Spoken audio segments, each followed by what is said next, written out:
Thank you, Javon. Good evening, viewers, and welcome to tonight's regional news. Starting off in Haiti. Monday marked 10 years since a massive earthquake struck Haiti, transforming capital city Port-au-Prince into a nightmare in seconds. Some 70,000 people would have been buried within a week's time. Hundreds of thousands more would follow them to the grave. The devastating force of the 7.0 quake on January 13, 2010, split the country's history into a before and an after.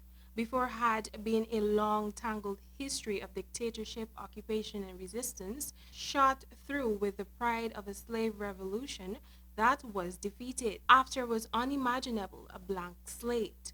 Parts of Haiti that were destroyed in 2010 still have not been rebuilt, including the seat of government, the National Palace. And there is little sign that buildings which have been reconstructed are structurally sound enough to keep inhabitants safe through the next earthquake.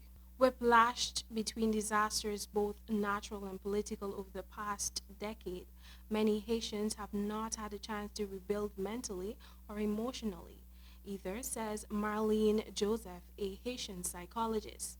She was on the front lines of emergency medicine in the aftermath of the quake, working with patients who had lost limbs, children who had lost their parents, and colleagues who had borne witness to the quake's horrors.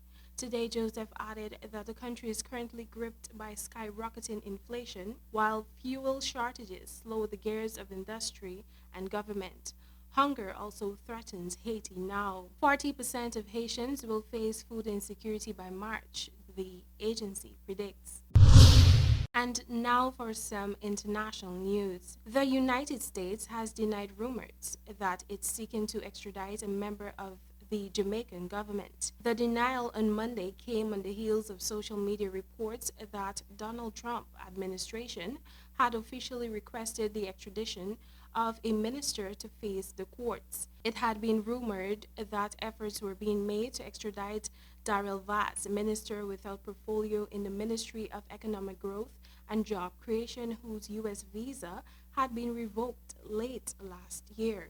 In a tweet yesterday, the U.S. Embassy in Jamaica sought to put those rumors to rest. The tweet read, contrary to social media rumors, there is no extradition requests for any minister of the Jamaican government from the United States government. The Jamaican government has been very cooperative with the United States government on these matters. Minister of Foreign Affairs Kamina Johnson-Smith replied to the tweet saying, "Many thanks for the clarification, much appreciated." The tweet was also reposted by Prime Minister Andrew Holness, who suggested that the opposition People's National Party was behind the rumors.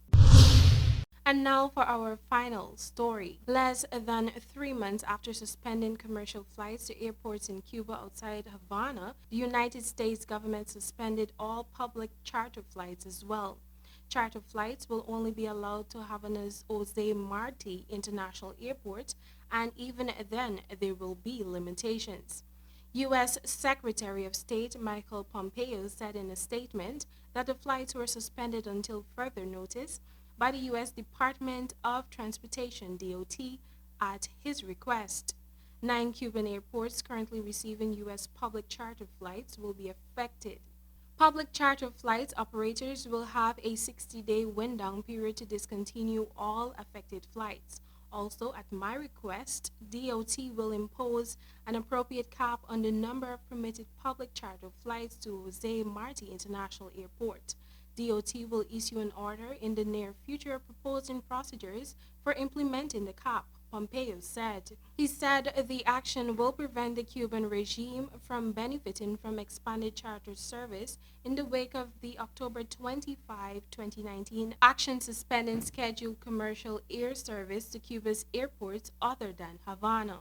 Pompeo added that the suspension will further restrict the Cuban regime's ability to obtain revenue, which it uses to finance its ongoing repression of the Cuban people and its unconscionable support for dictator Nicolas Maduro in Venezuela. Well, that has brought us to the end of tonight's regional news. Thank you for watching, and back to you, Javon.